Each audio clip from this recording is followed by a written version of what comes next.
ሀገር በህብረት የምትገነባ በአንድነት የምታብብ በሂደት የምትሰራ ናት። ትውልድ በቅብብሎሽ ውስጥ ሲሰራት ልማትም ጥፋትንም ይስተናገዳልና በሂደት የጠፉ ጥፋቶችን ለማረም ተቀራርቦ መምከር ብዙ ያራምዳል።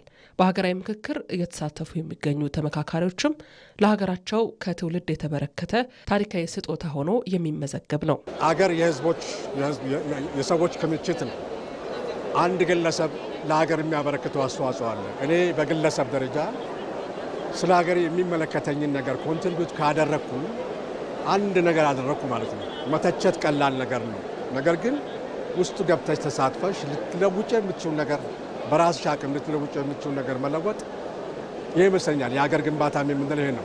እያንዳንዳችን ካሰብንበት ሁላችንም የራሳችንን ትንሽ ጠጠር ከወረወር ሀገር ሁሉ ነገር ሰላም ትሆናለች፣ ታድጋለች፣ ብዙ ነገር ላይ ይችላል ብዬ አስባለሁ። ዲያስፖራ አሁን በዚህ ምክክር ጉባኤ ላይ እያሳየው ያለው ተሳትፎ ትላንትና የነበረውም በእኩልነት የፈለገ ችግር እንኳን ቢኖር የፈለገ አይነት ነገር እንኳን ቢያጋጥመን ያንን ውጠን ችለን ለአገራችን ለትውልድ የሚተላለፈውን ሰላም ለልጆቻችን የነጻችና የጸዳች አገር ሰላማዊ በልማት በተለያዩ ነገሮች በሰላም የተዋበችን አገር ለልጆቻችን ለትውልድ ለማሳለፍ ስለሆነ በጣም ደስተኞች ሆነን ነው እየተሳተፍንበት ያለው። ትውልደ ኢትዮጵያዊ ዲያስፖራ ባለበት ቀዬ ስለ ሀገሩ ያልማል፣ የሀገሩን ሰላምና እድገትም ይመኛል። ዘመናት ለተሻገሩ ኢትዮጵያ ችግሮች መፍትሄ ለማዋጣትም ክተት ሲባል ልክ እንዲላለው የሀገራዊ ምክክር ታሪካዊ ጥሪ ወደ ሀገሩ ገብቷል። ትልቅ ሚና አለው። አሁን ለምሳሌ ከምሰበሰብበት ክፍል አጀንዳ ውጭ ከ400፣ 500፣ 600 ተጽዕኖ ፈጣሪ ከሚባሉ ሰዎች ጋር ከጠቅላላ ከኢትዮጵያ ተገናኝቻለሁ። ሀሳቤንም አካፍያለሁ። የሌላውንም ደግሞ ሀሳብ አዳምጫለሁ እና ጥሩ ነው። በጣም ግሩም ነው። እዚህ መሆናችን ጥሩ እኛም አበርክተናል፣ ከሌላውም ተምረናል።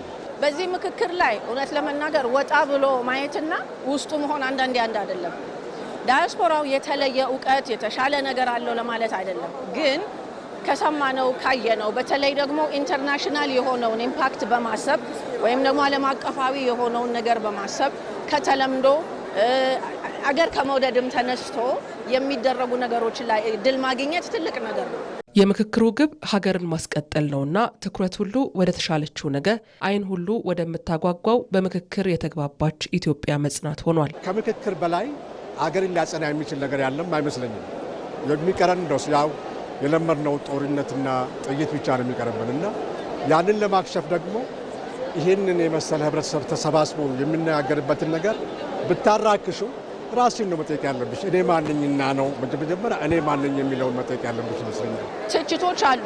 እኔ ግን ልናገር የምችለው አብሬው ያለውት እየተማከረ ያለው የኢትዮጵያ ህዝብ ድምፁ እየተሰማ እንደሆነ የሚፈልገውን የልቡን እያፈሰሰ እንደሆነ ገብቶት እየተናገረ ነው ያለው። ስለዚህ የሚተቹ ሰዎች ይኖራሉ፣ አትተቹ ማለት አይቻልም። ግን ልጨምር የምፈልገው ነገር ምንድነው፣ መተቸቱ እንዳለ ሆኖ ይሄ ሊወያይ የመጣው ህዝብ ግን እየተወያየ ነው። እኔ ራሴ ከመስማት ባለፈ ምስክር ሆንኩ እያልኩ ነው። 4000 ሰው ያለበት የምክክር በ100 ዓመት አንድ ጊዜ የሚገኝ ቻንስ ነው። በ100 ዓመት እና ቢገኙ ጥሩ ነበር። አምልጧቸዋል። እውቀት አላቸው። ኦፍ ኮርስ ያንን እውቀት ቢያካፍሉ ጥሩ ነበረ። በጣም አዝናለሁ አለማካፈላቸው። የሀሳብ ልዩነትን መቀበል፣ ሌላውን ማዳመጥና በክብር መነጋገር የሚጠይቀው የሰለጠነ የምክክር ባህል የሀገር ግንባታ መሰረት ነው። ዛሬ በምክክር የምንፈልገው መፍትሄ የዛሬን ችግር ብቻ ለመፍታት ሳይሆን ነገ ለሚመጣው ትውልድ የተሻለች ኢትዮጵያን ለማስረከብ ነው።